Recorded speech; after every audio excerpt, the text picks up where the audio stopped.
Rebonjour, alors nous sommes dans l'auditorium de la Cité internationale de la langue française. Nous sommes avec Enzo. Enzo qui vient de nous présenter un spectacle autour des mets et des mous. Affirmatif. Alors, d'où est venue cette idée de spectacle? J'ai simplement voulu associer deux de mes grandes passions, à savoir la littérature et la gastronomie.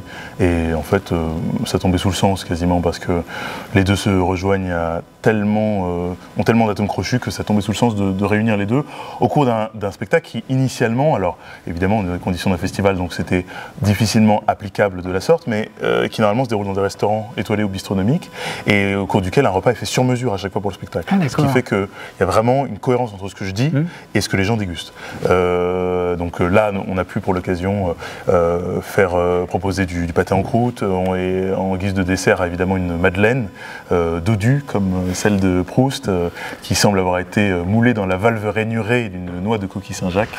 C'est ce que tu dis dans le spectacle. Et elles sont là, tout le public est en train de s'en délecter. Oui, oui, je les ai croisées. Je suis passé deux fois. Il y a un jeune homme tout jeune qui les distribue et ils boivent un coup derrière avec le champagne qui n'a pas été manifestement distribué au départ parce que les bouteilles étaient égaré.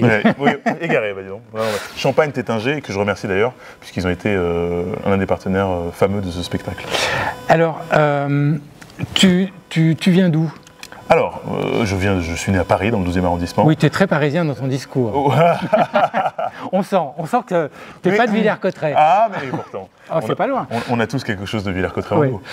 Non, je viens de Paris, je n'ai pas fait de formation théâtrale à proprement parler. J'ai tenté le concours, l'année dernière, le concours national d'art dramatique, et je suis arrivé jusqu'au 3e tour. Je le recommence cette année. Là, je vais justement le 25, on est le 20 aujourd'hui, le 25, je serai au 2e tour du conservatoire. Et puis, j'ai également j'ai commencé à faire des spectacles à l'âge de 15 ans en vérité. J'ai commencé à faire des spectacles seul en scène à l'âge de 15 ans, puisque l'école ne me satisfaisait pas totalement, j'avais besoin d'un ailleurs, et cet ailleurs, j'avais besoin de le créer moi-même. Donc j'ai tout fait pour monter un spectacle, trouver un théâtre, accepter que le théâtre me prenne, composer le spectacle, en faire la promotion et évidemment l'interpréter. C'était un spectacle qui s'appelait Les mots font leur spectacle, et ensuite, comme ça a bien marché, j'ai fait Les mots refont leur spectacle, et jusqu'à avoir cette idée de faire Les mots à la bouche, donc ce spectacle littéraire et culinaire que j'ai eu le plaisir et l'insigne honneur de présenter en ce lieu. Donc tu écris? Oui. Tu fais tout? Tout. La mise en scène, l'écriture, pas les lumières, parce que tu ne peux pas tout faire en même temps. Alors, si on veut te voir, pour les gens qui vont, parce qu'ils n'ont pas vu, on peut te voir où? Alors, je vais justement leur donner l'occasion de me revoir. À Paris. À Paris, oui. À Paris, prochainement, je suis en train de... Je ne veux pas trop ébruiter, j'aime pas parler de ce qui va être fait, je préfère parler de ce qui est déjà fait ou de ce qui est sûr, mais je suis en train de préparer une jolie date là, dans une librairie à Paris.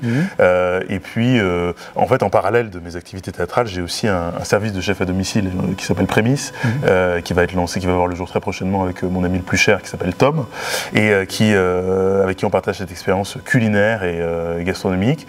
On lancera ça en septembre, donc je suis aussi accaparé par cela, mais je vais donner très prochainement l'occasion aux gens de pouvoir venir me voir. T'aimes les lieux atypiques pour produire ça. Mais Christophe, oui, c'est ça.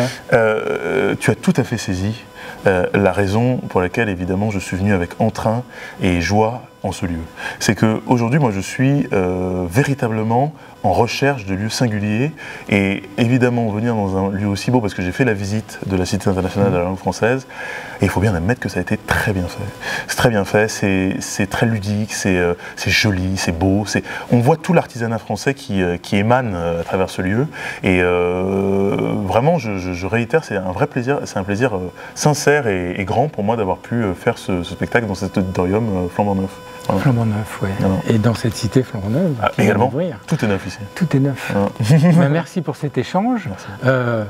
Réussite et plein de spectacles, plein de lieux atypiques. Merci. Ça, c'est top de vouloir se produire dans des lieux atypiques. Il y a la scène, un peu particulière, mais dans des lieux atypiques, je pense que... Mais je me souviens d'une phrase de Michel Bouquet qui disait à ses élèves comédiens, n'oublie pas que le spectateur ne vient pas pour te regarder jouer, il vient pour jouer avec toi.